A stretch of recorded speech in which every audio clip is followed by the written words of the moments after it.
is Tom Olnick. Years of service, 1965 to 1968. Branch was Army. I served in Vietnam from 1967 to 1968 with the 4th Infantry Division based at Pleiku, Vietnam, South Vietnam. I went to the University of Warfare, South Vietnam. Hi, I'm Sherman Gamson. I'm 83 years old. I was in the Army in 1953 to 1955. And I died of meningitis in the Army, but I came back because I wanted to come to this meeting tonight. Thank you. Name is Milton Fernandez, and then I went to the Army in 1943, and I served 2.5 years in the Pacific. Okay, Arthur Davis, U.S. Air Force captain. I was in Saigon, 71 to 72. Traveled all over the country. My name is Jim Dawson. I was in the United States Marine Corps, 1966 to 1972, and I spent 13 months in Vietnam, beginning in 66, ending in 68. Scott Osborne, United States Air Force, 87 to 91. Anthony Garfield, United States Air Force, 1957 to 1964. Michael Johnson. I served at the just before the Vietnam War ended. I took the torture histories of Vietnam POWs when I was a naval officer in Portsmouth Naval Hospital. Pretty tough time. John Coyle, United States Marine Corps, 66 to 68. Yes, I was 23 years Navy. My name is Richard Dickinson. Vince Sassoni, Navy, 1963 after college to 4 or 5 years, Jacksonville, Florida. Okay, my name is Ron Irwin. I was in the United States Marine Corps from 1963 to 1967. Tom Bennett, and branch of service was U.S. Army. I was so sick. And what else? What years were you in? 68 to 70. And I'm Steve, U.S. Army, 69-71. Paul McKenna, United States Marine Corps, 1977, 1985. Army National Guard, 2001 to 2015. Samuel Hall. There's only one branch of the United States Navy, of course. My years of service was 64 to 68. My name is Dwayne A. Esper Jr. I served in World War II from June of 1942 to October of 1945. I was a combat veteran in the Army Air Force, flew 30 missions over Germany and German-occupied territory, was injured by flak once, a piece just above my knee. I received the Distinguished Flying Cross, the Purple Heart, the Air Medal with 3 oak leaf clusters, and the Presidential Citation, and all the rest of the cabbage that went with it.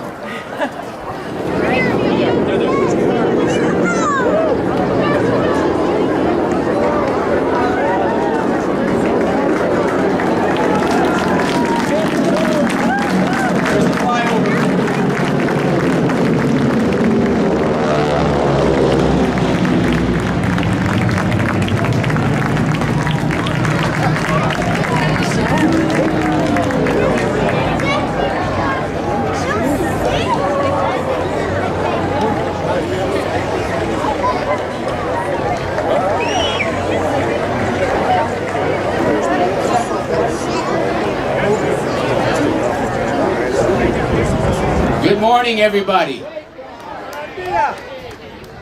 and a pleasant Memorial Day to all of you. Before we get started with the program, we're going to have the service medley performed by the Burbank Community Band under the leadership of Paulette Westfall. And let's have a nice hand for Paulette and the band for their wonderful musical prelude to our ceremony today.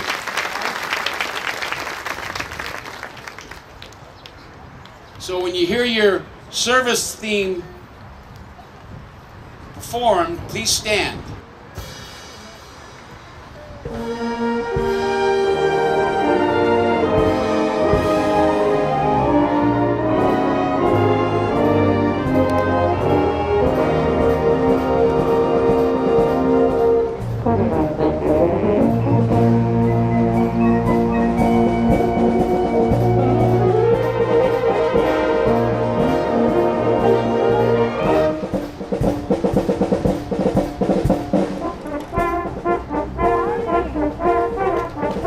Army.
Coast Guard.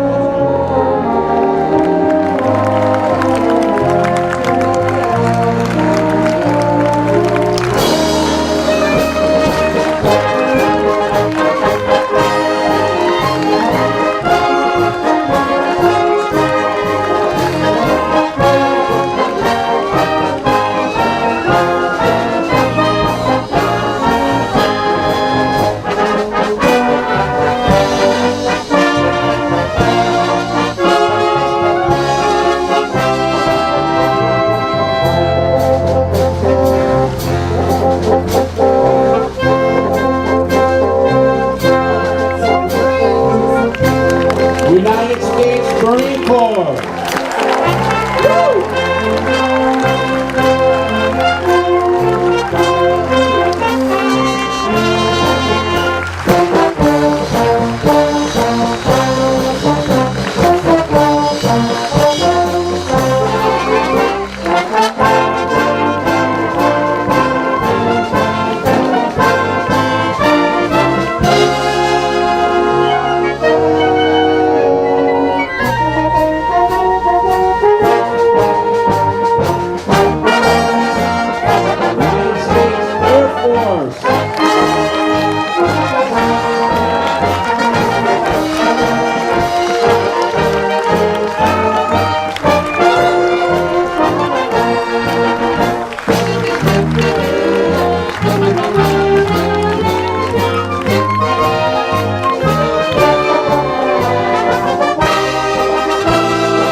States Navy.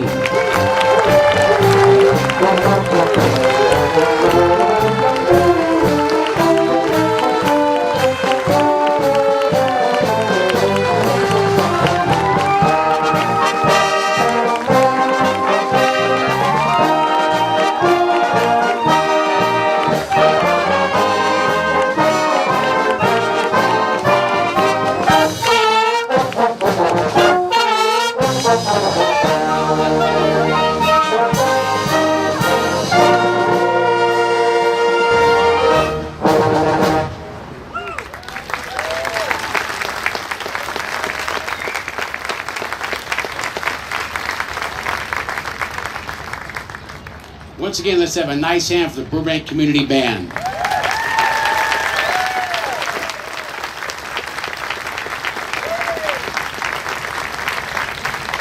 As you know, the band is composed of a lot of vets, and they make it a point to never miss our Veterans Day and Memorial Day ceremonies each and every year.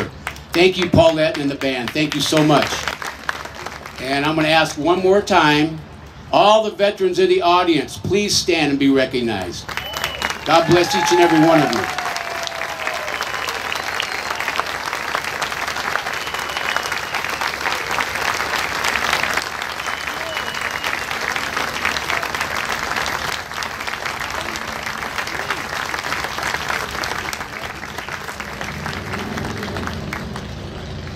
A lot of veterans here today as we honor our fallen heroes. And a lot of them were our friends and our loved ones. And that's what makes this day so very special. There's ceremonies all over the world, all over the United States today. We're recognizing our fallen heroes. But we're also recognizing the veterans who are still suffering from either their mentally or physically or both from their wartime experience. And last night I was very fortunate to watch the Memorial Day concert in Washington, D.C., which one of our committee members, Greg Alimo, had the honor to go back there and escort Colonel Friend, who comes to our ceremonies, out on the stage when they sang America. So that was a very wonderful moment for Greg, and that's why he's not here today, but he is really getting a lot from being back there, so I'm happy that he was able to make that trip.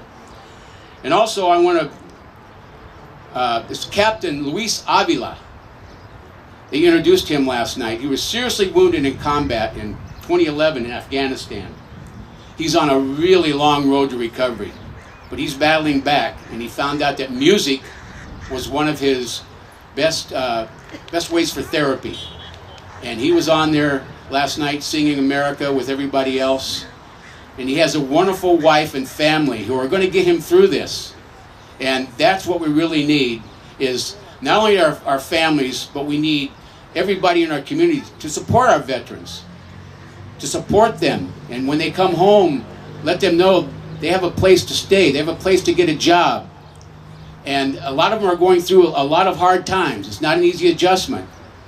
But the best way we can honor the people that have died for our country is by being very sensitive to the needs of our veterans. I think that's one of the greatest testimonies we can make to our fallen heroes, is to recognize those who come home, and we give them all the help we possibly can. Amen.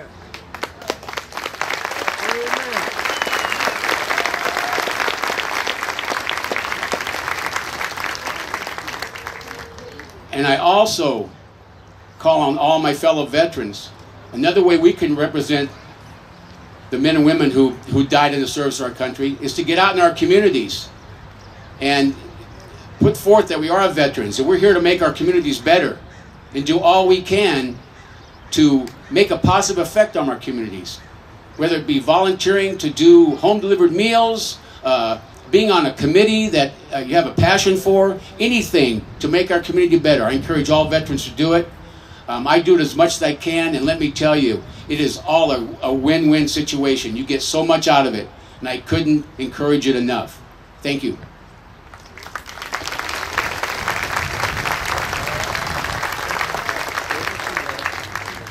You know, before I introduce the presentation of colors, I wanted to call attention to a World War II veteran who's here today.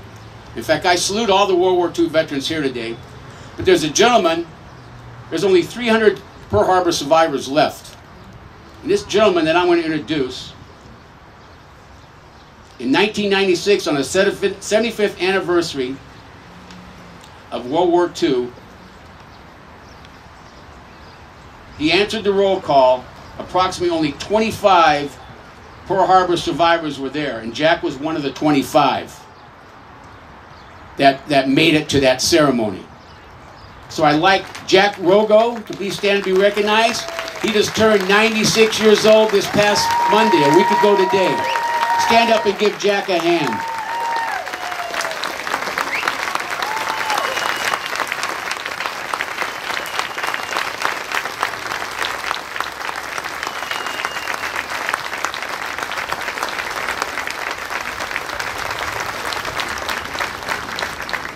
And if you ever have a chance to hear Jack speak, take that opportunity. I've heard him speak at the Buena Vista Library. He's spoken at the Kiwanis Club. He represents the World War II veterans in a wonderful manner. Thank you, Jack. God bless you.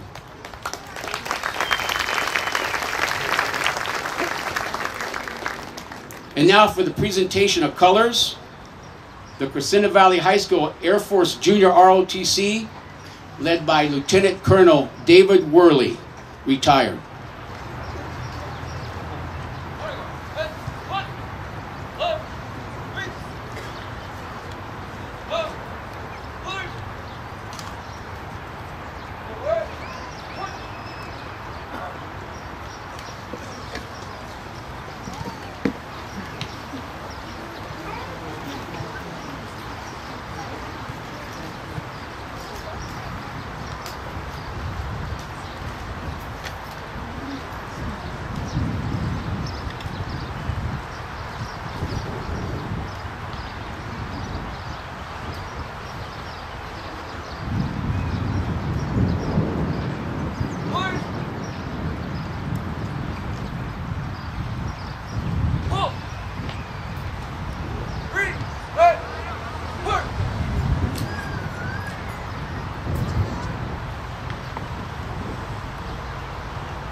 I pledge allegiance to the flag of the United States of America and to the republic for which it stands, one nation, under God, indivisible, with liberty and justice for all. Our national anthem to be sung by Grace Sessinghouse from John Burroughs High School. Miss Sessinghouse.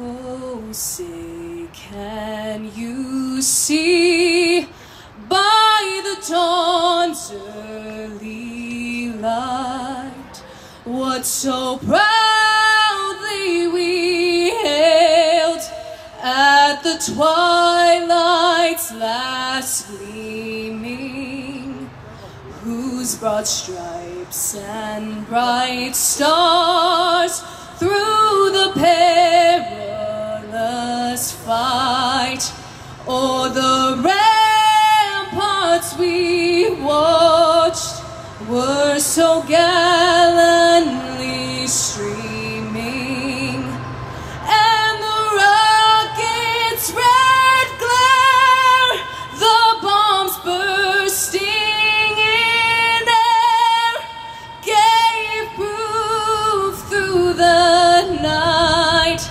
that our flag was still there. Oh, say, does that star-spangled banner yet wave? Oh, the land of the free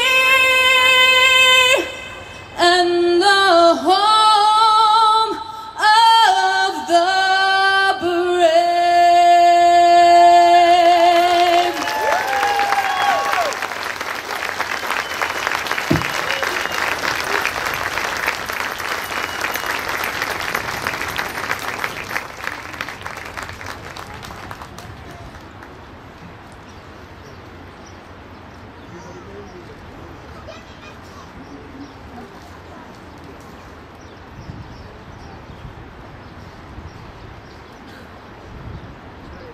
Let's have a nice sound for Miss Grace Sessinghouse. Wonderful, wonderful, beautiful. Thank you so much.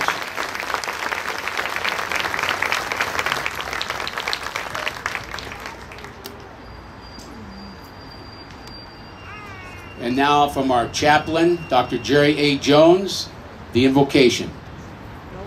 Please remain standing, bow your hearts and your heads before Almighty God as I lead you in prayer. Today, oh God, we gather once again at this hallowed place where markers stand like silent sentinels watching o'er the land. Markers upon which the names of those who loved freedom enough to die for it have been indelibly etched. Each name reminding us of just how precious freedom is, and that it must forever be defended, even to the death. We gather here today as proud Americans, peace-loving people, who are joined by millions more across this great nation. Millions who share our deep sense of patriotism and indescribable appreciation for those that have made the supreme sacrifice on behalf of freedom. America will never forget, nor will the proud citizens of Burbank who gather here today to honor our own. These monuments will forever stand as glaring reminders that we will not forget. They stand as constant reminders of how deeply the citizens of our city and this community feel about those who gave their life in defending this sovereign nation. The flame will not go out. We are here today frustrated over the senseless acts of terrorists around the world who seem to have but one thing in mind: to maintain a relentless attack upon all who would step forward in the cause of world peace and freedom for all men. God, we will not cease to pray for peace on earth and goodwill toward men. We will not cease to pray for our brave men and women who this day battle the evil forces that oppose freedom for all people. In closing my prayer, oh God, I would ask that America will not lose heart in this awful time of war on terror that has taken on global dimensions. Bless our president, bless the Congress, and all elected officials at every level who are endowed with the responsibility of making decisions that will safeguard freedom, both here and around the world. God, please bless and protect America. We honor you today and thank you for helping us make this great nation all that it is, all that it stands for and defends, even to the death. And everyone said, amen. Amen. You may be seated. Beautiful, inspirational words. God has really blessed you with the way of speaking to all of us. As a little bit of nostalgia, Jack, I'm not as old as you are. You're 96. I'll be 94 in September. But I'm the last living character in the Yogi Bear show. I want you to remember a little duck that used to call the chopper, "Help! Chopper! Chopper's hospital." He said, Yaki, now that you're safe, tell me, where's your mama? He always answered sadly, "I don't have no mama. Would you be my mama?" I can't believe I did that 55 years ago. God bless each of you.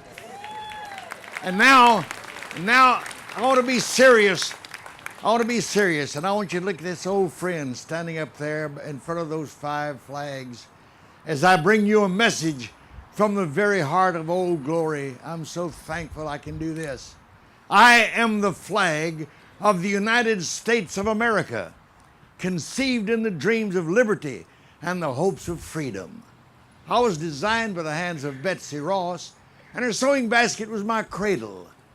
Though I was never an orphan, I was adopted by the Continental Congress in 1777 and proclaimed the national emblem of a nation newly born on this continent, fighting valiantly for survival and destined to bring to all mankind a new concept in life, liberty, and the pursuit of happiness. I rode with Ethan Allen, the Green Mountain Boys, at the Battle of Fort Bennington. I was flown above the decks of Old Ironsides and the mess of Yankee clippers. I blazed the trail with Daniel Boone and Davy Crockett. I led the settlers coming west and crossed Death Valley in a covered wagon. Once I fell to the ground at Custer's last stand to Little Bighorn. There were no living hands left to pick me up, but I galloped up the slopes of San Juan Hill with Colonel Teddy Roosevelt and his Rough Riders in the United States Cavalry. I was carried through the halls of Montezuma onto the shores of Tripoli by the United States Marine Corps. I stayed with the boys till it was over there. On the battlefields of the Marne, Chateau Thierry, Saint Mihiel in the Argonne Forest, I saw many of the youth and manhood of our nation fall and lie still in death.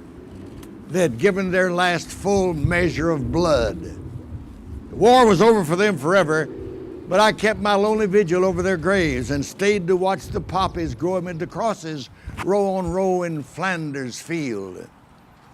I was raised by 6 brave Marines and sailors during the hell of Iwo Jima in the final hours of World War II.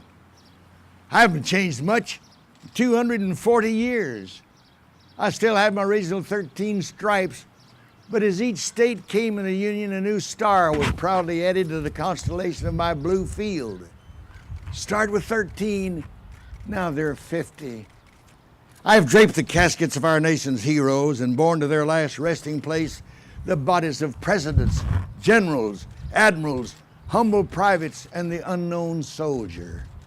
Wherever free men gather, wherever there's justice, equality, faith, hope, charity, truth, and brotherly love, there too am I. When you recite the Pledge of Allegiance to me as we did a little while ago, remember, don't mouth the words, but mean what you say as you say something so important. When you come to the phrase one nation under God, remember it matters not what your religious belief. It only matters that you hold your faith dear, that you practice it daily, and that you preserve it forever.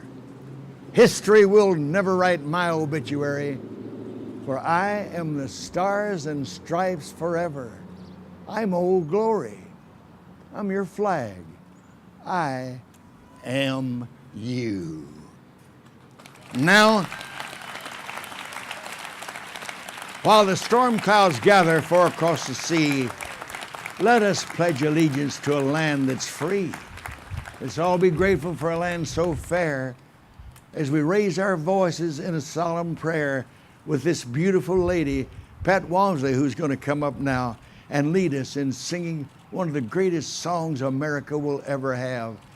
God bless America. Pat, we love you.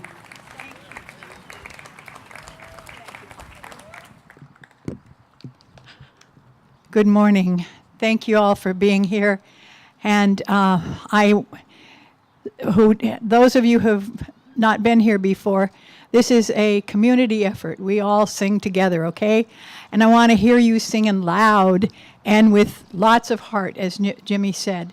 And remembering those who have paid the ultimate price and those who are here today whom we can, as Mickey said, watch over and watch after. Thank you. We'll sing God Bless America, okay? And we'll sing it twice.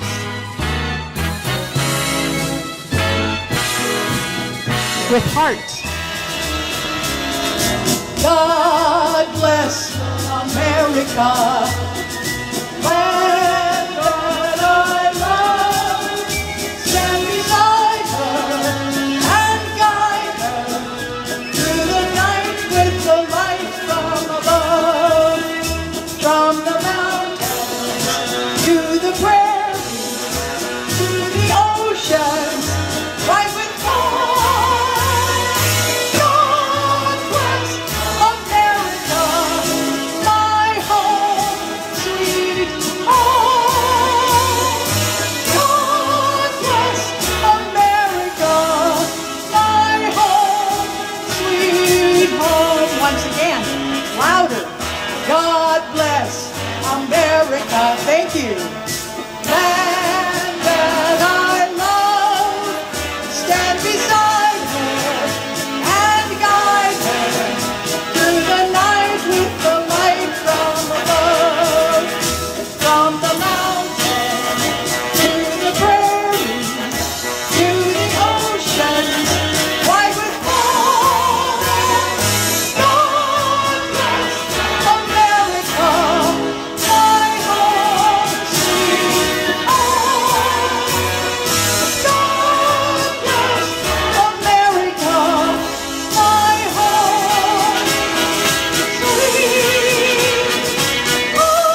now it's my honor to introduce Mayor Will Rogers.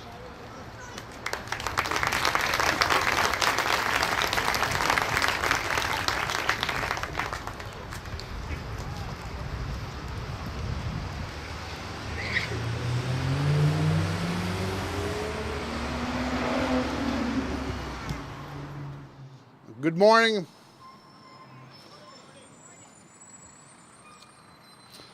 It is such a great honor for me to be here, and this is so much more difficult than I imagined it would be, because this is terribly moving. On behalf of the Burbank City Council, I am honored to be here with you.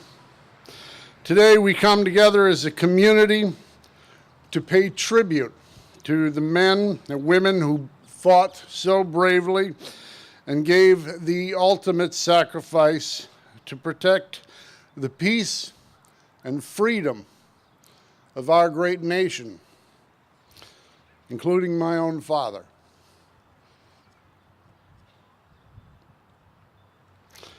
I'd like to begin by recognizing a few city officials and elected officials with us here today.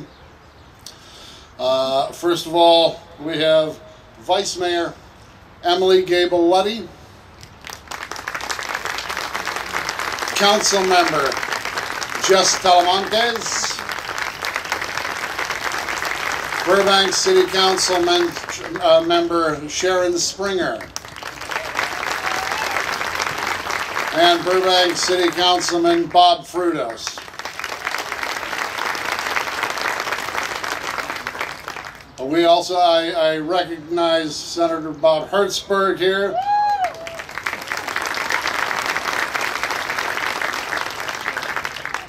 We have our Parks and Recreation Director, whose department organizes this entire event, Judy Wilkie.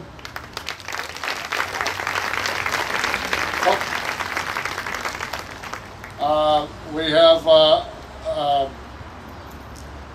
from the Park and Rec Department, Janice Board, Janice Lowers. Another member, I don't know if you've heard of this fellow, a new young guy volunteering a lot in town by the name of Mickey DiPaolo. And member Barry Gussell. And forgive me, I skipped over, and not an easy thing to do, California State Senator Anthony Portantino.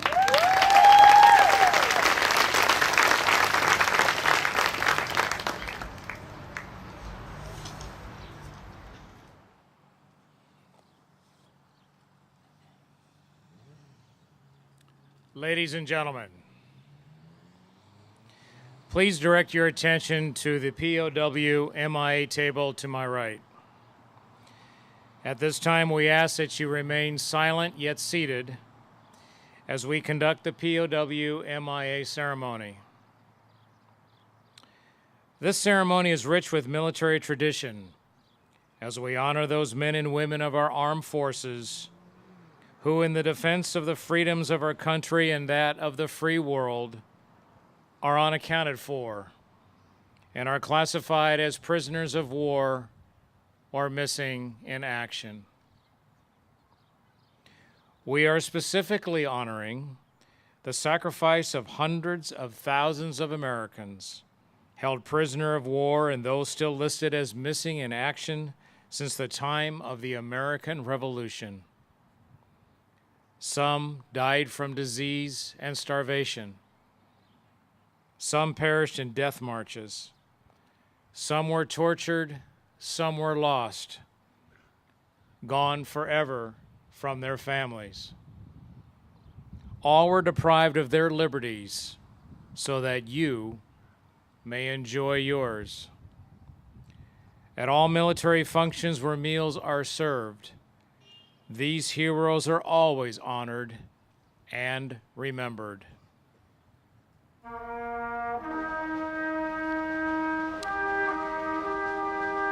This table is set for our prisoners of war and those missing in action from all wars. They are not with us today. The table is round to show that our concern for them is never ending. The tablecloth is white, symbolizing the purity of their intentions to respond to their country's call to arms so that their children can remain free. The 5 hats represent each branch of the armed forces. Let us remember all the men and women, prisoners of war that are too often forgotten. We must never forget them.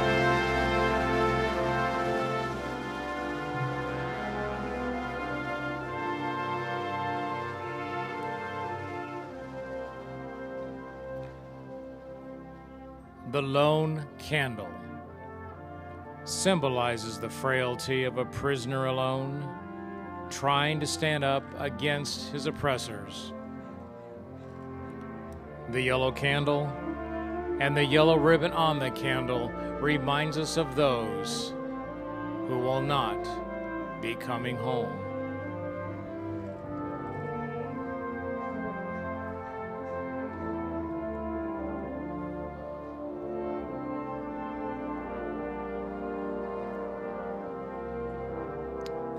The single red rose reminds us of the loved ones and families of our comrades in arms who keep the faith and await their return.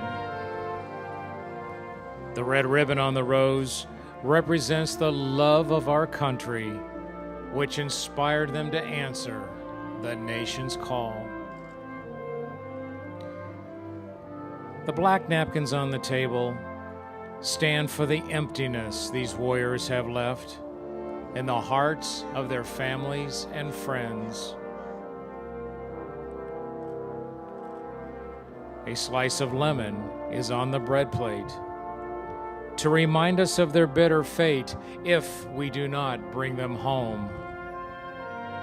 There is salt on the plate, symbolic of the family's tears as they wait and remember.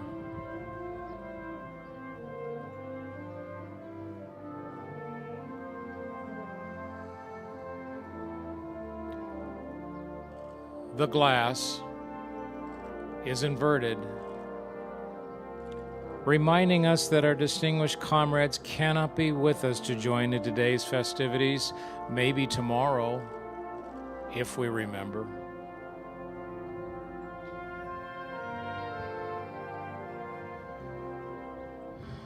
The faded picture on the table is a reminder that they are missed very much and are remembered by their families.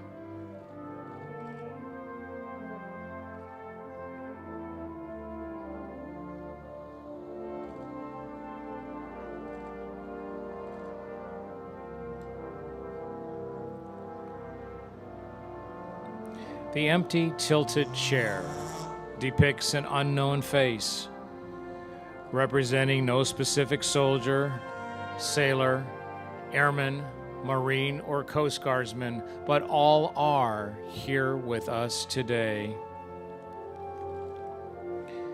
The POW-MIA flag is posted behind me to mourn the fact that many of our comrades will not return to our shores, and to pay tribute to their passing. As we look upon this empty table, do not remember ghosts from the past, but remember our comrades.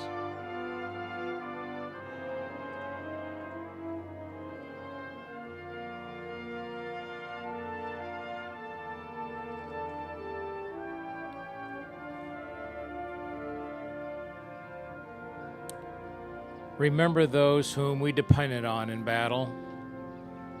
They depend on us to bring them home. Remember our friends. They are the ones we love, who love life and liberty as we do. They will remember what we do. Please honor and remember them.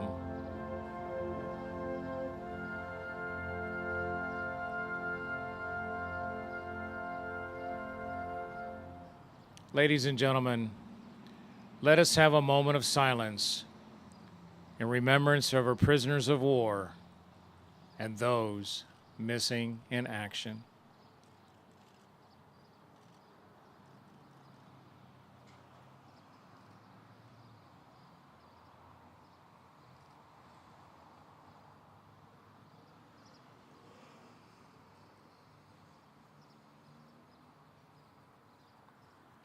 Thank you, ladies and gentlemen.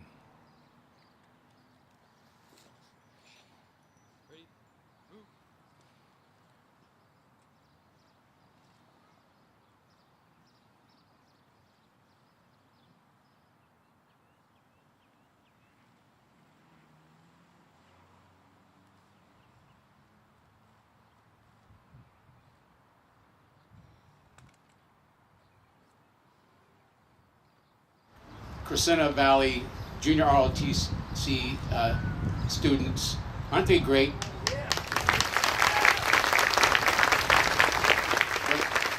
You're only as great as your leader, and Lieutenant Colonel David Worley is the best.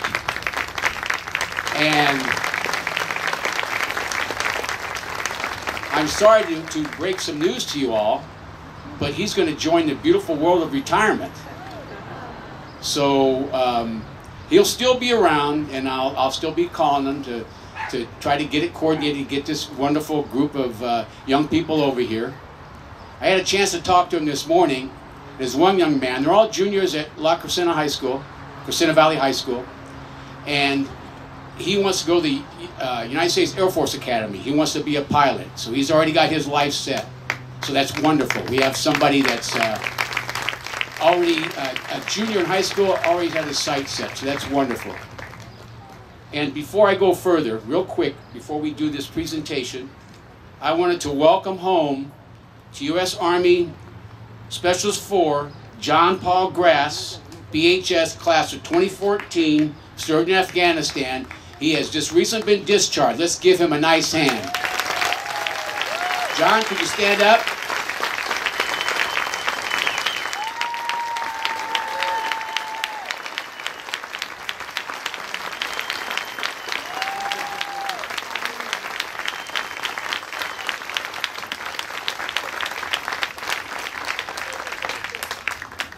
If any of your employers are looking for a good man, there he is. Okay, now it's my pleasure to reintroduce Mayor Will Rogers.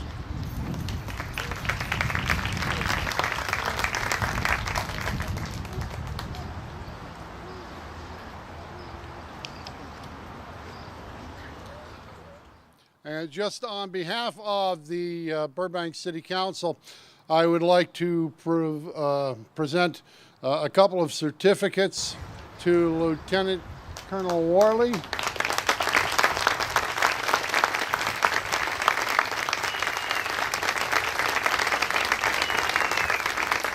I may read this,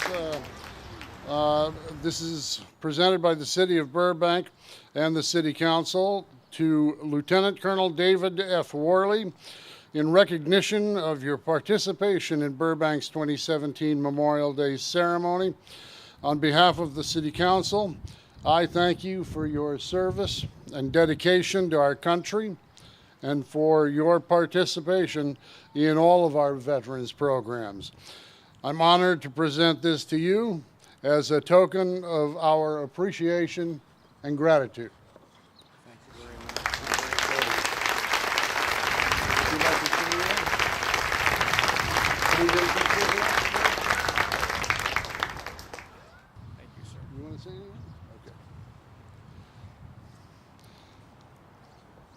And then next, to the Crescenta Valley High School Air Force Junior ROTC for in recognition of your participation in Burbank's 2017 Memorial Day ceremony on behalf of the Burbank City Council.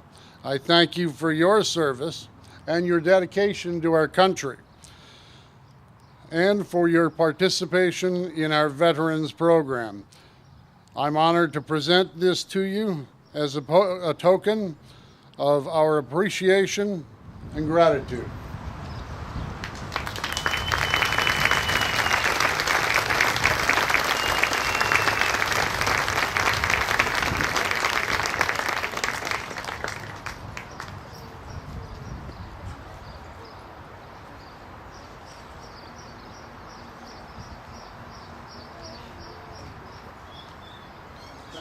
Thank you very much.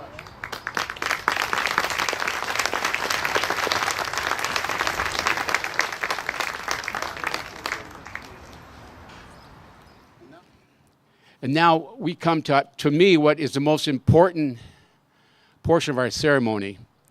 This is a ceremony of the rose, and we read the names that are on these memorials.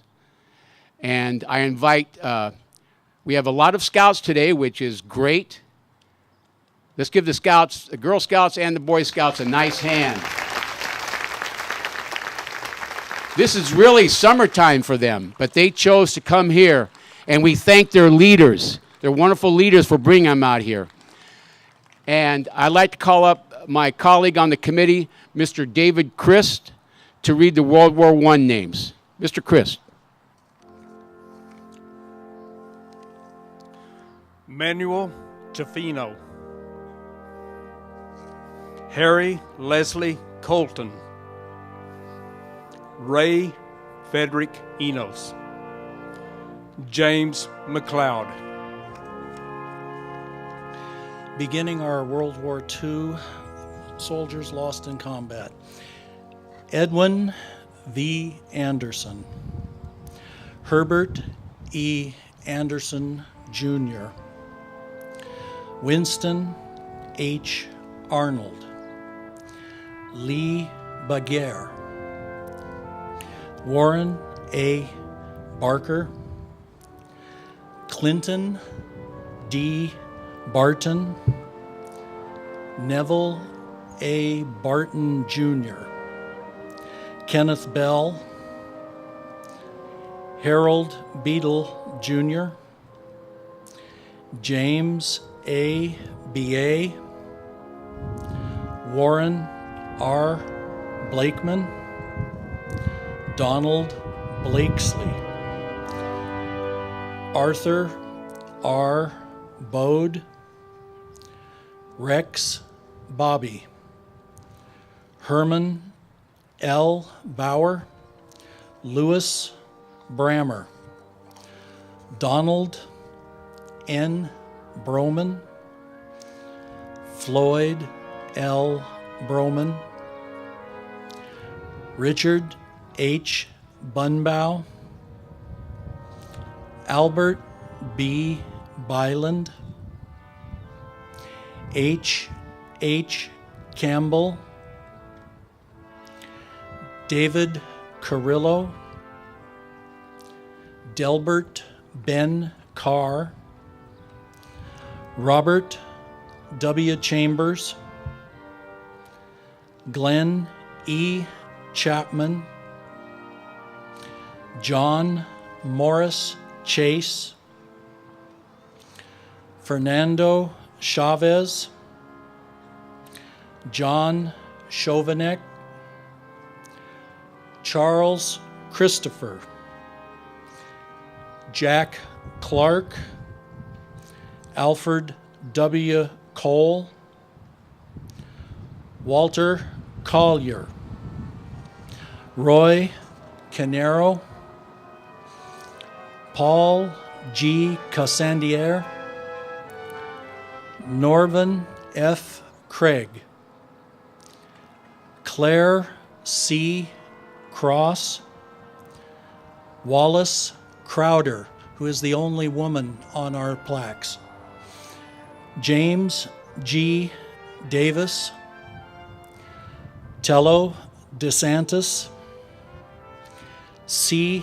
W. Dickens, Robert A. Dibb, Ronald Dinsmore, John A. Dorgan, Perry L. Dreyer, Warren C. Dunaway, Richard H. Dunbar, Richard E. Dunkelberger, Edwin L. Ebinger, A. O. Ellerman, Glenn O. Elliott, Harley A. Ellis, Keith Edwin Ellis, Webb D. Elmaker, N. J. Elrott, Eugene Lloyd Farthing, Robert A. Frank, Leo Fratella, Raymond O. Fulford. I'd like to ask Mary Ann Chris to continue the names. I'd like to invite, if anyone has family members that lost someone in service, you're welcome to join the Cub Scouts and Girl Scouts and Boy Scouts to lay a rose. James H. Gamblin, Ruben Garcia, George Jean, Edward G. Gentz, Charles A. Geddes, Douglas Lawrence Goff, Raymond Gonzalez, Edwin S. Green, R. J. Gugurty, Joseph H. Hackwell, Edward J. Hadraba, C. F. Hagerstrom, Gaylord Grant Hanley, Jack Henry Harder, Patrick Harmon, Alvin Hart, Warren G. Haviland, Archie F. Haviland Jr., Richard Hayward, Lawrence Headley, Ole E. Henriksen, Harold P. Hepburn, George Heron, Robert A. Herzog, Herman H. Hetzel, Howard Hickenlooper, Donald Hinshaw, Norman A. Hollis, Felton E. Horton, Robert W. Howard, Thomas Hunter, Aubrey Huron, Kurt Francis Jennings, Glenn E. Jewett, Arvin E. Johnson, Robert Johnson, Forrest J. Johnson Jr., Wayne A. Jones, Ernest L. Kern, Richard Kimball, William F. Kinsey, William N. Kirkland, Max Kruger, Thomas Lake, Donald A. Landis. And I'd like to invite Paul McKenna up to the rest of World War II. James Landsberger, Albert Lemon, Melvin Lieberman, Sam Lieberman, Gordon R. Lofgren, John S. Lombard, Charles S. Longerin, Harry Long, Lawrence R. Long, Earl London, Wilbur C. Mattern, William F. McChesney, Vernon McElmurray, Jack McHenry, Robert McNish, Eugene Medole, William A. Messina, George Milburn, William Montadon, Joe Morris, William J. Morrison, Troy P. Mullinex, Alvin Musson, Douglas L.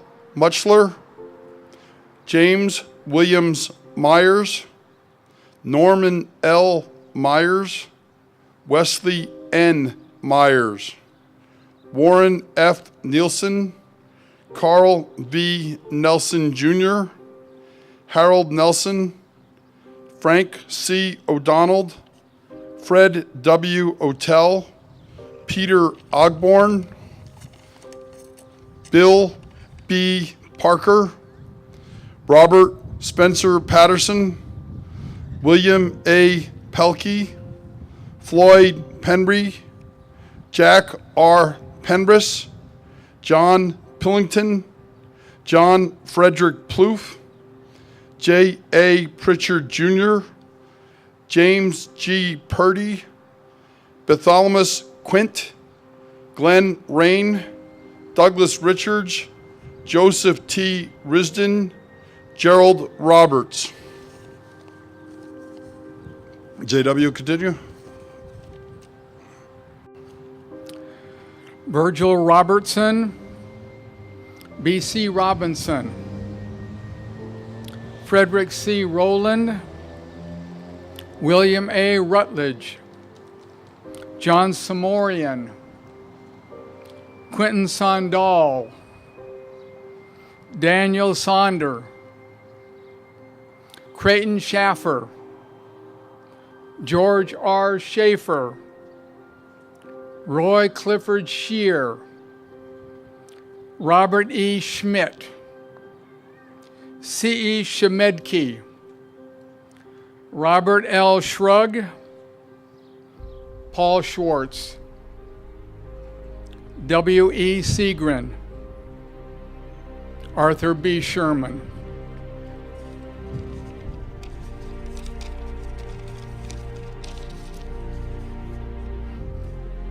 J.J. Signorelli, Nathan Silver, Jess Edward Simpson, Edwin Slocum, Roger A. Smith, Elmer Snodgrass, William Alexander Schneider, Dudley M. Steele Jr., Sam Stamolo Jr., Clark D. Stone, Myron K. Strickland, William Stripe, August W. Solflau, Joseph M. Sundin, Richard Sussman, Roy Swenson, Philip B. Taylor Jr.,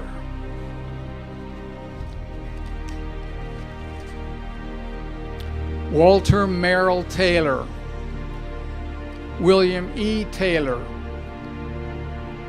Charles R. Teal, Robert Tigart, Milton A. Tolman, Charles Franklin Townsend, Nelson Troop, Richard Tull, Don Van Atta, Walter Vernon, Lloyd Wade, Bernard P. Walmsley, William Taylor Wattenberger, Ray Weber, Albert O. Wadeen, Robert P. Westbrook, Arthur White,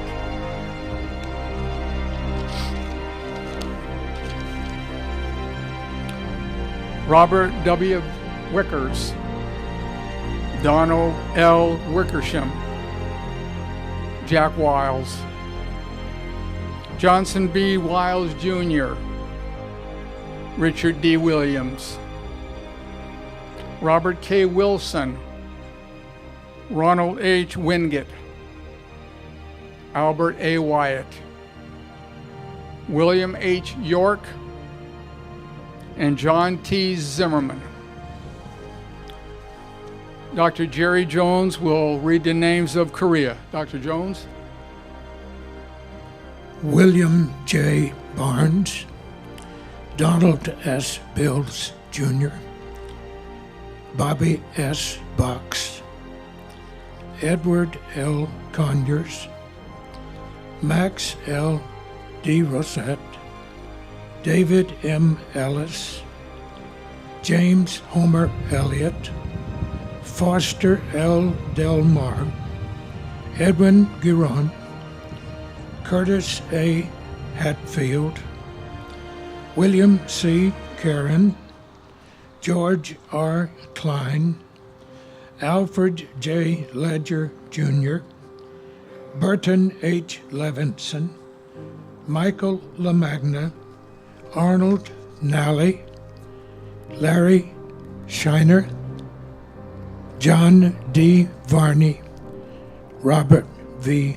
Wilson. It's my pleasure to introduce Gary Brick.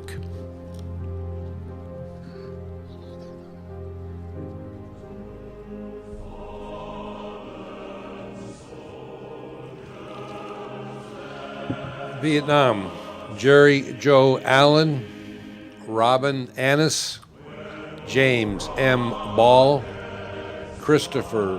Stephen P. Barnett, Christopher P. Pataglia, Arthur Skip E. Bedall, James A. Bean, my brother, Private First Class William H. Brick III, Brian E. Bullock, Felix A. Calderon, Robert J. Campbell, Donald E. Close, Michael L. Corrigan, Thomas B. Daly, John A. DeRue, Frank A. DeFiglia, Douglas Despensiero, Reese C. Elia Jr., Alan L. Elmore, Daniel P. Alas, Terry M. Enriquez, James H.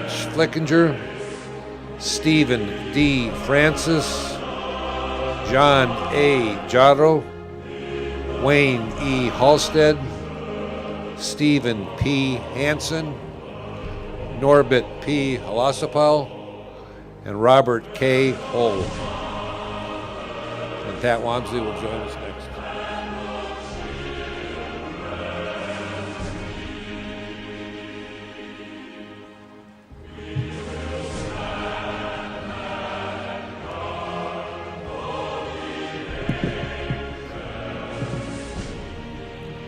Scott W. Iggulden, Douglas R. Johnson, George F. Kuiper, Steve M. Knaufel, James W. Kerr, Ronald R. King, Howard L. Klinsky, Edward L. Krausman, Edward R. Litorno, Vaughn M. Lieberknecht, Larry L. Maxim, Congressional Medal of Honor recipient, Gary T. McLean, Michael McKeever, David Moreland, Donald L. Morrison.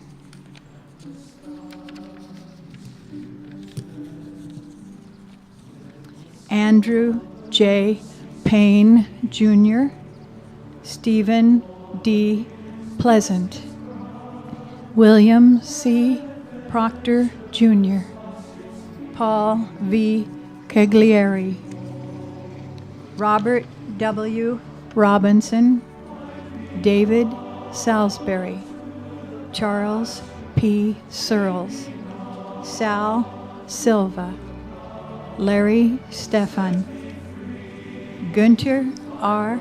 Tennis, Kenneth J. Webb, Patrick Wilkes, Ray Leonard Willman, Jack P.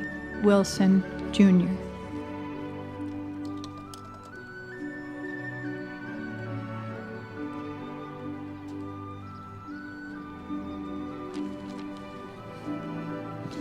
Global War on Terrorism. David J. Hart, Afghanistan. Cody Phelps, Iraq. And we pray that this is where the list ends.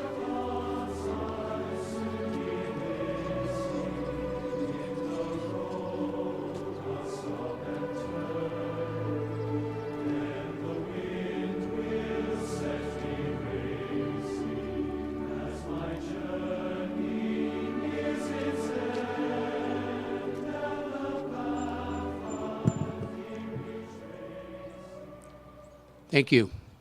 And thanks to the Boy Scouts and the Girl Scouts and all the friends and loved ones who participated in the ceremony of the rose.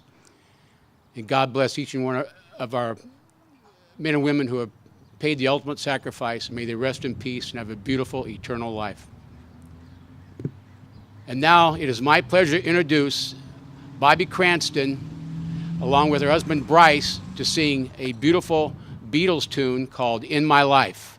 Miss Bobby Cranston.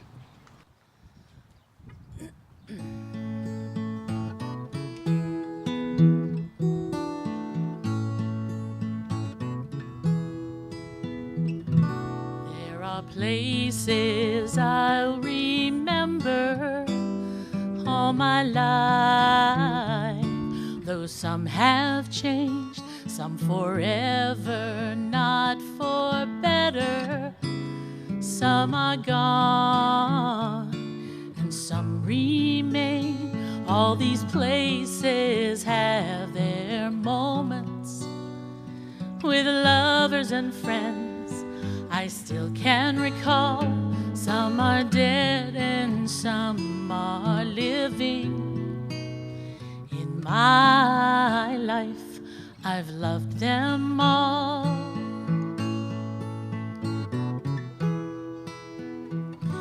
But of all these friends and lovers, there is no one compares with you.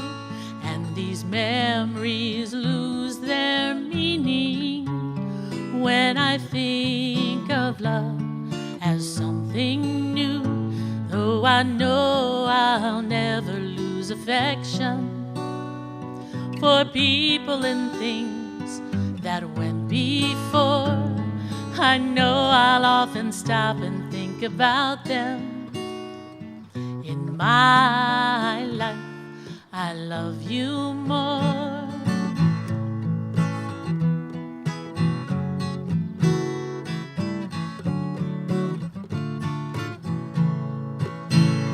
Though I know I'll never lose affection for people and things that went before, I know I'll often stop and think about them. In my life, I love you more.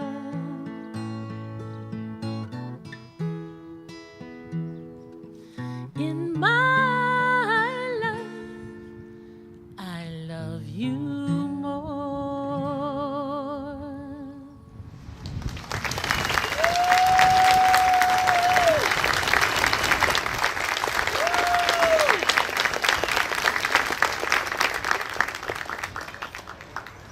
Several years ago, I heard Bobby sing Forever Young at a wedding I went to. And I made sure I talked to her after the ceremony to see if she could come out and sing at our Veterans Day and Memorial Day ceremonies. And she's been here for several years, her and Bryce both, and we appreciate it. She lends so much, and that song really is appropriate for today, in my opinion. Thank you again, Bobby and Bryce.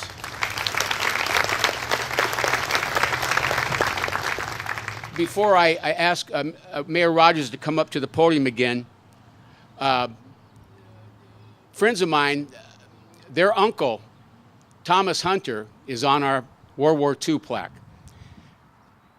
He flew for the Canadian Royal Air Force. His name is Thomas Hunter. He went to Burbank High School, graduated in 1940. He was shot down in March 1945 over Burma.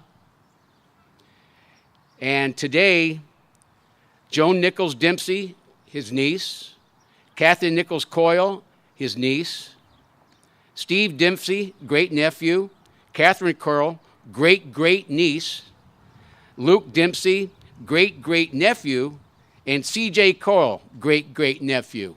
Welcome. And God bless your uncle. And now, it is my pleasure to introduce Mr. Mayor Will Rogers.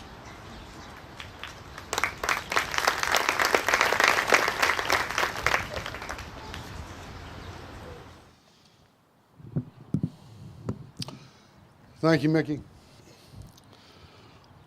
As mayor of the city of Burbank, it is a great honor to participate in this ceremony as we honor the brave men and women from the Burbank community and throughout our nation who have given their lives in the defense of our country.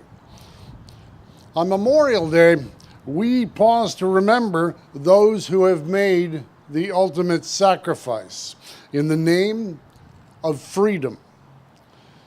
I urge all Americans to recognize the valor and sacrifice of these men and women.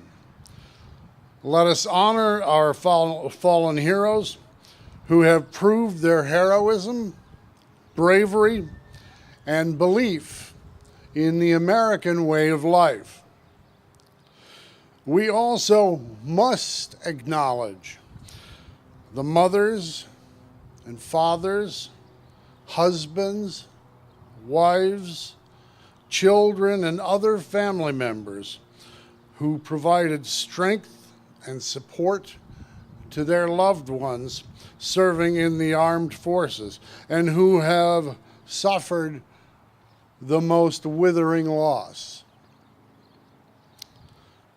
As family members and community members, let us never forget the men and women who have lost their lives defending the United States of America.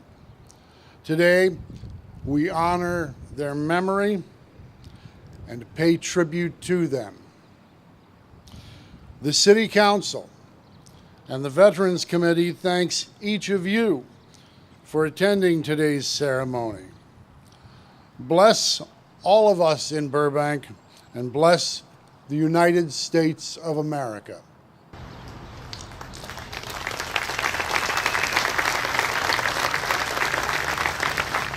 We're going to hear from a couple of our dignitaries in a moment, but first I want to recognize the members of the Burbank Veterans Committee.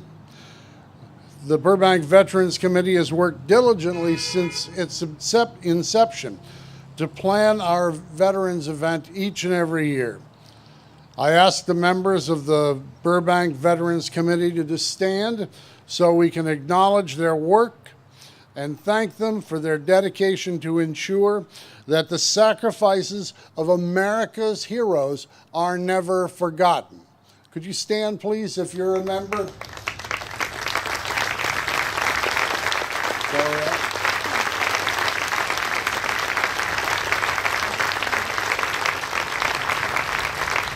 Thank you very much. Thank you, all of you.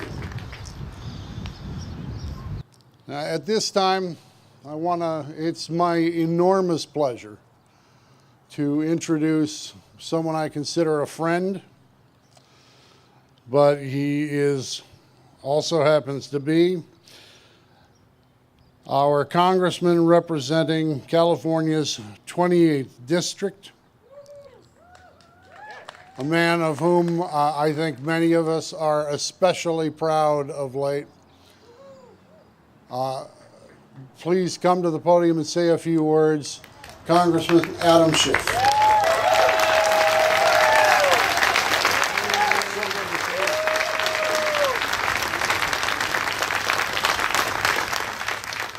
Well, thank you so much, and Mickey and the Veterans Committee.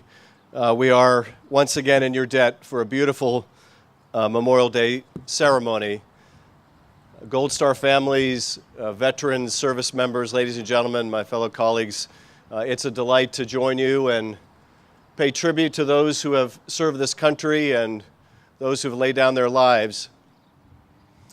A couple months ago, I once again had the opportunity to visit our service members in Iraq, in Mosul and Baghdad and a few other cities. And as always, I was so impressed with their courage and their patriotism, their dedication to duty. I also had the chance to visit with a number of our intelligence community professionals who are also very much in harm's way. There are a tragically growing number of stars on the memorial at the CIA, and they provide a lot of the vital intelligence for our service members to enable their missions and to keep them safe. As we sit here today and enjoy this beautiful day, those service members in Iraq are moving closer and closer to the front lines as they help the Iraqis eliminate the ISIS presence in places like Mosul. But as well, their numbers are increasing in Syria, where they not only play an important role in the training and equipping of Syrian and Arab and Kurdish forces, but have also been asked to play a very dangerous role as a buffer between Turkish forces and Kurdish forces. In places like Yemen, we have an increasing number of special forces conducting an increasing tempo of operations. We just had some of those special forces members injured within the last month, and we lost a Navy SEAL about 2.5 months ago. Elsewhere in Libya, we have an increasing presence. All of this made necessary by the pernicious and continued threat from ISIS and Al-Qaeda. Every year I have a British parliamentarian who follows me around. Started this some years ago and made the mistake of bringing them to Burbank for the parade here. And they had an opportunity to ride in the Batmobile with me. And I think once that got back to the Parliament, I became the most popular member to shadow in the U.S. Congress. Well, one that I had come out and visit with us here in Burbank just a couple years ago emailed me 2 or 3 days ago to say that his 2 daughters were at that concert in Manchester. Happily, they're both fine. Certainly traumatized by what they saw and the devastation. Of course, here, so close to San Bernardino, we're all too familiar with what we're up against. And so today we particularly think about our service members that are in harm's way as we speak. We are so blessed to have such courageous people serving our country. We're so lucky. And looking out at so many of you that have served the country and had family members who have, and some of you have lost those family members, we are so much in your debt. We will always be in your debt. We are so grateful that this country has been blessed to have the very best that the country can produce wear the uniform of the American Armed Forces. So we thank you. We remember those that have fallen. And we say, God bless America that they served. Thank you.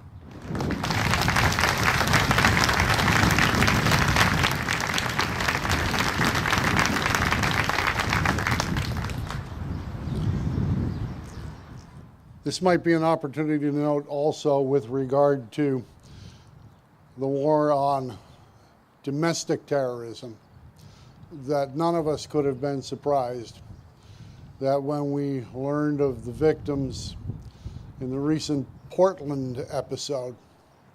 Of course, there was a service member among those killed when he stood up to defend someone else.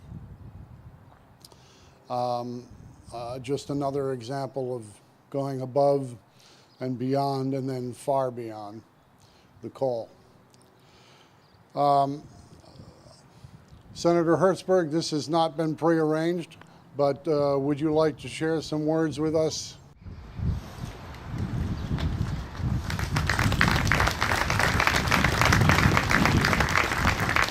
Thank you so much, Mr. Mayor, and I know I wasn't on the program. I am so proud to represent a piece of Burbank with the great Anthony Portantino, who I think everybody has met at least a dozen times.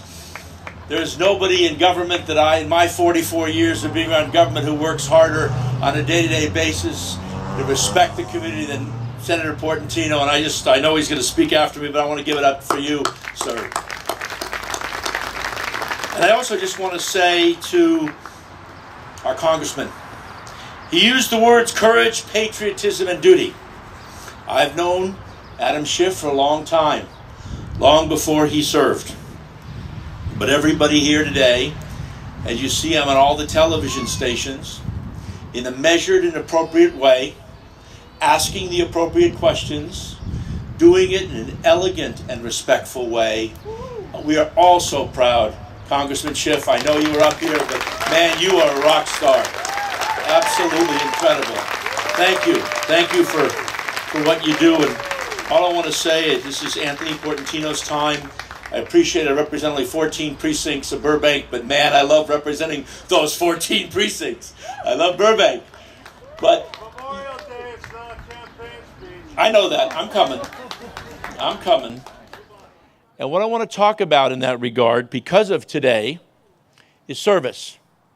Service in the community, and so many of you are here today are about service, and we do it in so many ways.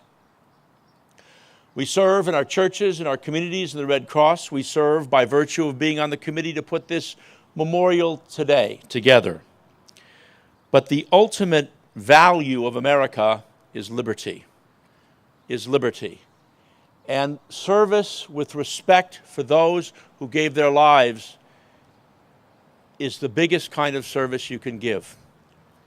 And all I can tell you is that it is with a great and heavy heart. I had a father who served and grandfathers who served. I, unfortunately, have only served in government in a different capacity, not in the line of fire where you put your life on the line. But today I just want to say thank you. Thanks to all those who served, their families and their memories. Thank you for all of those who put this together. God bless America. Thank you.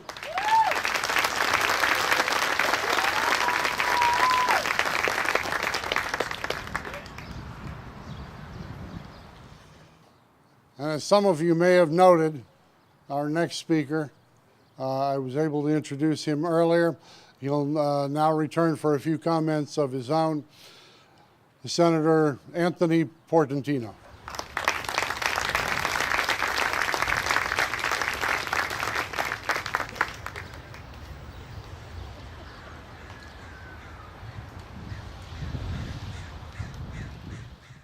I have to agree with the mayor.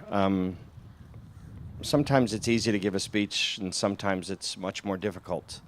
And this is one of those times where it's more difficult. I echo the sentiments of our great Congressman Adam Schiff. We are blessed to have his leadership in Washington. In the car ride over here, one of my staffers, who's an active reservist, relayed the story of her drill sergeant when she was going through basic training, and he told the soldiers, the trainees, that months from now, some of you may not be coming home. And to have a 23-year-old staffer just tell me that story an hour ago, and the fact that she said, and he was right, several of the men and women I was in basic training with did not come home, just echoes why we're here today. And to see my friend Gary Brick read out the name of his brother every year, it's real. And these men and women have died so we could be here today and enjoy the rest of the weekend. And I was struck this week as I was leading up to the day, several of the media outlets were asking, has the focus of Memorial Day changed to the 3-day weekend and the barbecue? Have we forgotten why we celebrate Memorial Day? And obviously in Burbank we know why we celebrate Memorial Day. But I think it was an appropriate question that the media was asking.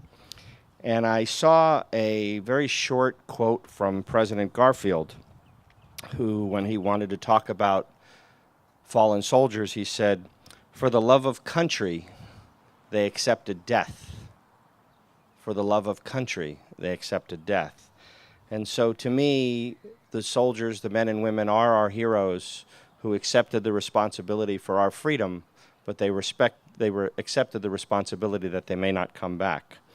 And so as we remember them, I also was struck by a Kennedy Center honors of Memorial Day where they talked about a wounded veteran, a wounded warrior returns home oftentimes to a wounded family. And so not only do we have a responsibility to remember the brave men and women who paid the ultimate sacrifice, but we must also embrace the families of not only the fallen, but of the wounded and those who served. And it's our responsibility to do so. I was also struck when I go to memorials and I see that there's always space on the walls left for future casualties. To me, that's the most poignant part of any memorial, is that we pray that we will never have to fill that space, but we know that someday we will. So God bless America. Thank you, Burbank, for appropriately memorializing the fallen men and women. Seeing the children and the number of names, it's a powerful statement that this community collectively has paid a price for our freedom. Thank you, and God bless America.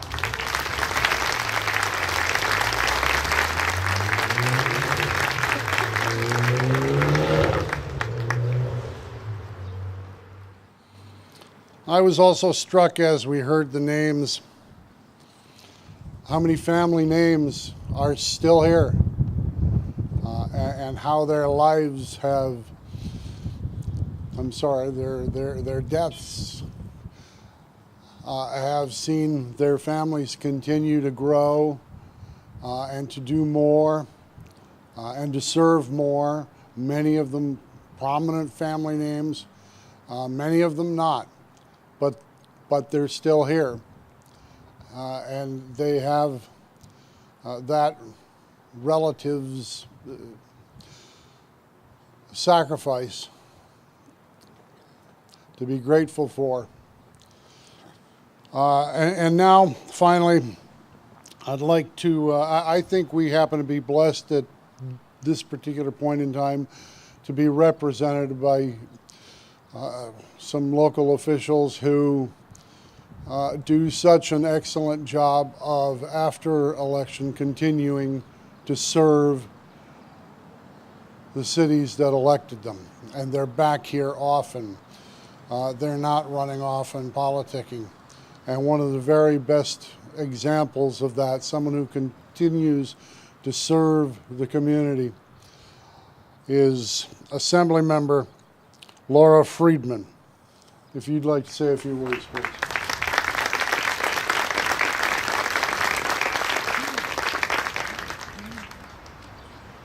Thank you, everyone. Every day in the legislature, when we have our floor session, our chaplain, the Reverend Bob Oshira, always ends with the same phrase.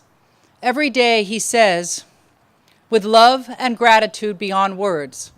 And on different days, that means different things to me. But there's no day where it's more appropriate than on this day, on Memorial Day. Because truly, the sacrifices that are made are really beyond my ability to put words to. So what I thought that I would do is paraphrase a little bit of the statements that we've been receiving in my office from those who lost loved ones, those who lost comrades in the war and in the different wars. And we've received a surprising amount of correspondence from veterans who wanted to acknowledge their fallen comrades. We received photographs, names, dates from around the district. And I'm not going to read you any one line from any one email or letter that we received, but I wanted to just paraphrase a little bit because I think that those voices are very appropriate to hear today. Some have expressed dismay at the amount of commercialization of Memorial Day. And I'm really happy to see this turnout today because if they were here, I'm sure that they would thank you for appropriately celebrating Memorial Day. Some have expressed the desire that we listen to the voices of veterans, to acknowledge their service as well as the family members who were left behind. And as I've gone to different events today, I've seen in the audience people who were clearly, openly, deeply grieving for their losses. And we need to remember that those losses are felt not just on Memorial Day, but in each and every day in the holes that were left by the loss of parents, children, sisters, brothers, and loved ones. We need to always keep in mind the spirit of democracy that people died for and make sure that we live those democratic ideals every single day in the way that we serve our communities and our country. By doing that, we can truly honor all of those memories. We need to also make sure that war is only left as a very last resort after all other means of resolving conflict have been exhausted. By doing all of those things, I believe that we can truly honor Memorial Day with love and with gratitude beyond words. Thank you all.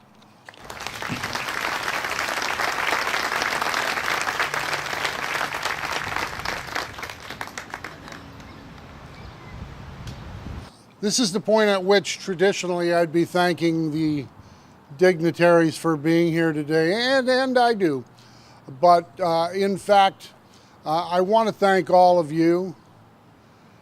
Look at our attendance here today. This is Burbank, my friends.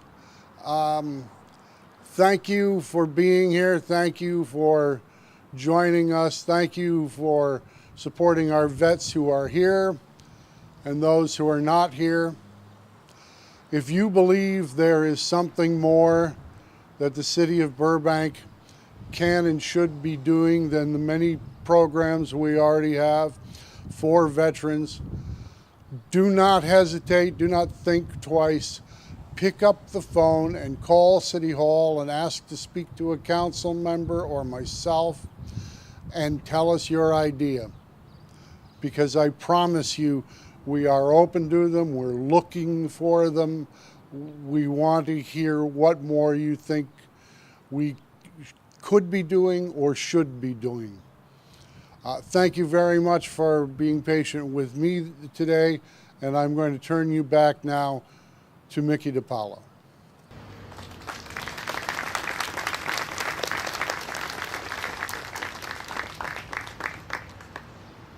And now I'd like to introduce our guest speaker today.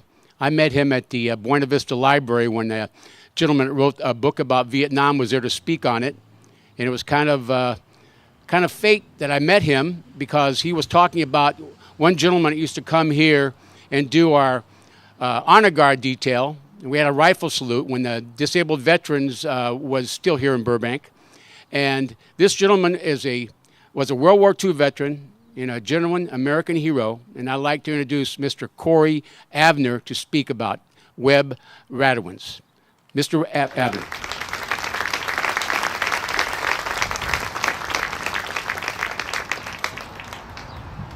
Thank you, Mickey. Good afternoon. It is my distinct honor to pay tribute to a over half-century Burbankan, First Lieutenant, Screaming Eagle, 101 Airborne, Wilbur R. Webb Radowans. I hope to convey a bit of what I came to know of Mr. Radowans. He's an amazing, amazing man, and we miss him dearly. As is often the case where deep bonds are forged, I met Mr. Radowans under trying circumstances. I received a call in 1984 from the managing partner of a law firm I had been at years earlier. And although he had dozens of lawyers that he could have tapped, he called me and said, I have someone who I'd like you to represent. So I met with him, and I met with Mr. Webb Radowans. I could sense right away that this was a man worth fighting for. He had been terribly wronged by a very large and powerful company. So little did I know that while I went to work to fight for Webb, he had fought so valiantly for our nation. Reb Redenz was 100% about right and wrong, and his faith in that was rock solid. Yet he never sermonized about that or anything else. Rather, he went about his life in a very dignified, quiet way. Webb was always holding the door open for ladies. He was always letting people merge in front of him. Whatever kindness he could extend, he did. On the other hand, I would hate to be on the other side of the battle line from him. Incredibly, when Webb at age 64 just didn't roll over and go away upon being terribly wronged, and we instead proceeded to go to court, the company was utterly ruthless. For example, they tried to cancel the vested health care for himself and his then wife of 40 years, his beloved Martha, who was in the throes of the final stage of cancer. Although I missed an all-expense stay in Vietnam by one lottery number, they crossed my hedge with that and other things they did. Hence, 2 years into the case, after the company had tried everything they could to kill it in court, we went about flying around the country taking what are called depositions. Depositions are written statements that a court reporter transcribes under oath, under penalty of perjury. It has similar aspects to being in court in front of a judge. By then, the case was already expensive. Frankly, when I took the case, I was very worried that I couldn't see it through because I just started my own law practice. And when you go up against opposition like this, it costs a lot. It became a full-time job on top of my other caseload and other matters. And that's what we did for 5 years. So here we are 2 years into the case. We're taking depositions. Now, to save money, we're staying in one hotel room. The first morning, as we're hurriedly getting dressed to go to the depositions, I glance over at Webb and I see a body that had at least 5 bullet wound scars all over his body. I asked Webb about that, and he then just said, I had been in some heavy combat in World War II. I knew the man for 2 years, and this is the first time that I really understood that. I asked him for more, and he was very reluctant to talk about it. He said that if you had to talk about that kind of experience, you probably didn't experience that. Anyhow, he then also voiced, he didn't quite understand. He wondered aloud why I was bringing it up as a lawyer in a case and what did it have to do with anything, and that's kind of the way Webb was. I explained to Webb that I'm going to have to paint a picture of who the man is in front of a jury. It's going to be a question of integrity. Their integrity or Webb's integrity. Webb understood right away. He was a very smart man, salt of the earth, but very bright. Following the depositions, we came home, and I went to Griffith Park Drive, his home of over 50 years in Burbank, and I asked him if he had anything he can show me about his service. He led me to a spare bedroom. In a closet was a dresser. The bottom drawer of the dresser, he pulled out I think it was a cigar box. He opened it up, and he pulled out 3 bronze stars with oak leaf clusters. You vets understand what oak leaf clusters mean, and others it means he was wounded in combat for each of the bronze stars. As I said, Webb was all about right and wrong. He was born and raised in Norfolk, Nebraska, the home of Johnny Carson, who also spent some time in Burbank.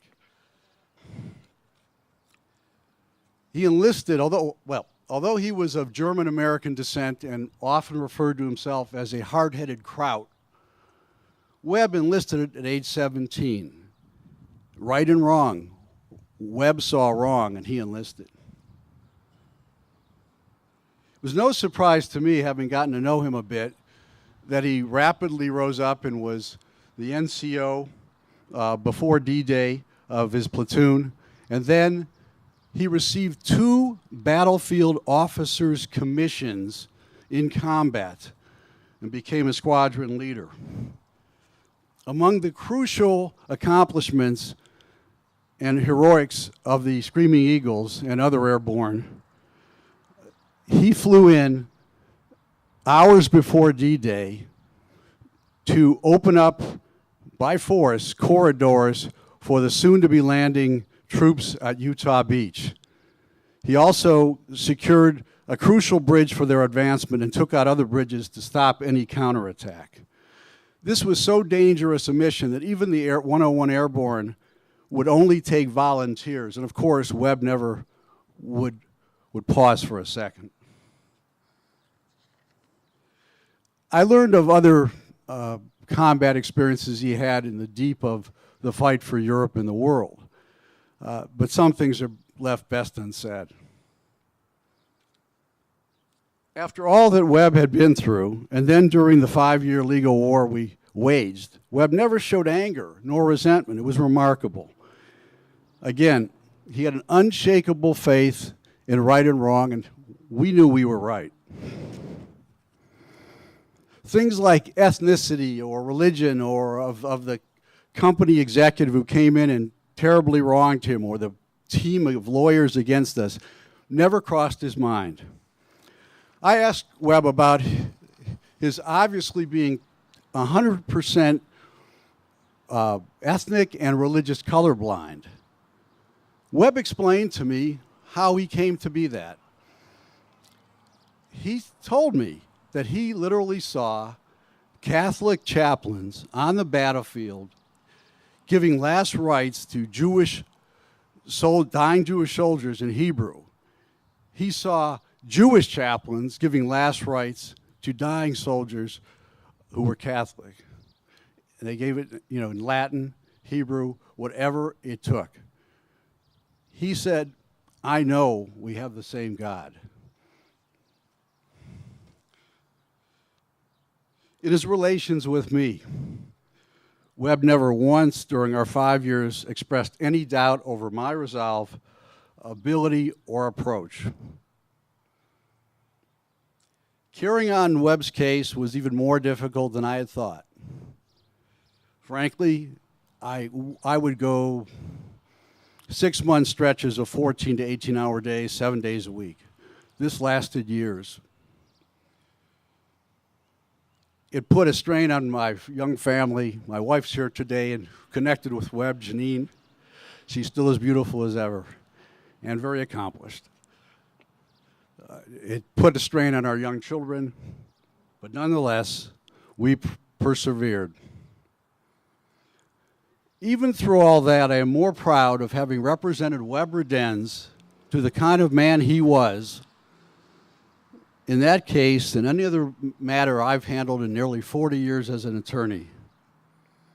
In the end, as for Webb in World War II, we were able to soundly prevail in Webb's 5-year legal war. We were sustained in that by the unshakable integrity of Webb's by then retired department head, Mr. Ray Brownfield. Mr. Brownfield is unable to be here today due to illness, but I wanted to give him a special commendation. He and so many others risked financial, economic hardship by just telling the truth. Some others didn't, but they weren't believable in the end. In the end, I added my own special condition to case resolution. That was that the company had to, in writing, affirm the quality person that Webb Redens had been for them for over 10 years of his extraordinary work. So we could file that with the court, and that's what we did. That was presented to them as not negotiable.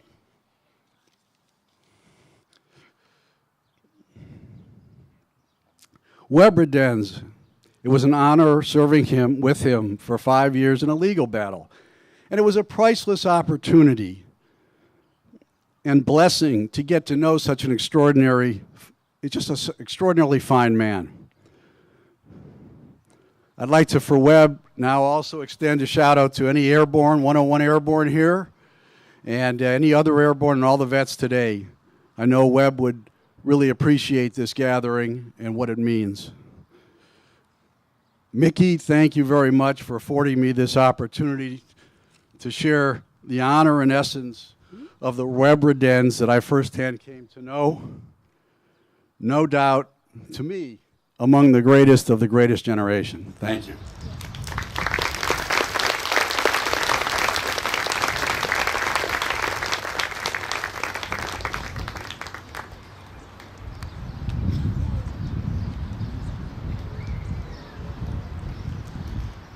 And now for the benediction, I'd like to call up Dr. Jerry A. Jones, to be followed by Amazing Grace by Anjanette McFarland, who has been with us for over 25 years, and Taps by the Burbank Community Band.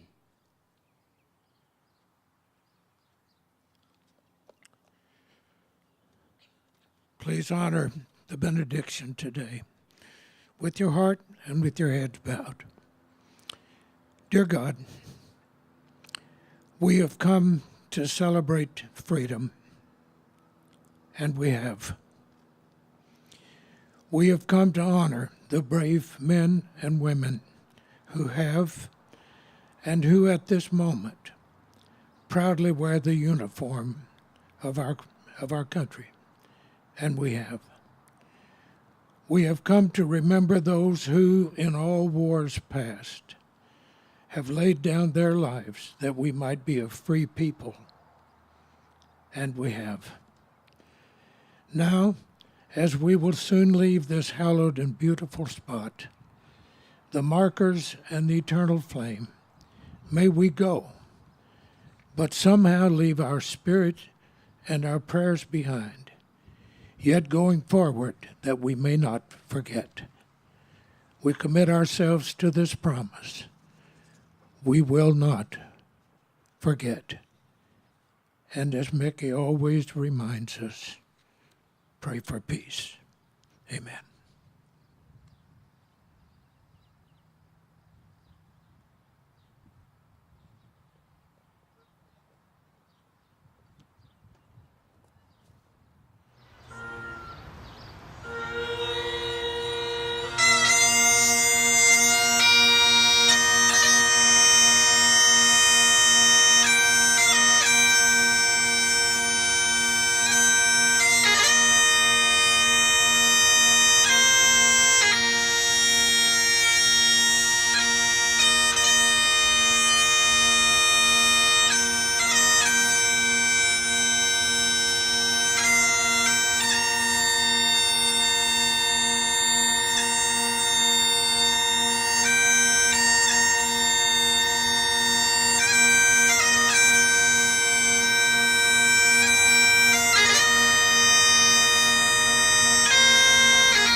Please be seated.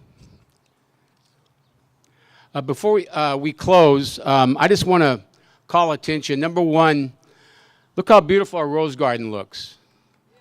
Thanks to our Parks Department for all their hard work.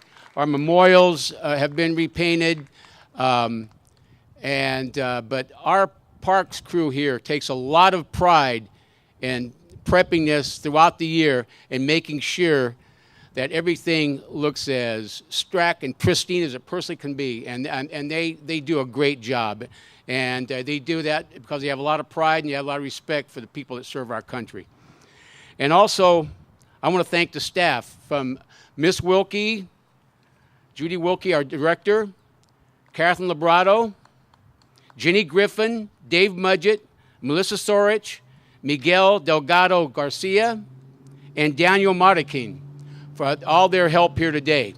They're the liaisons between our committee and the city, and they really help us out. We couldn't do it without them.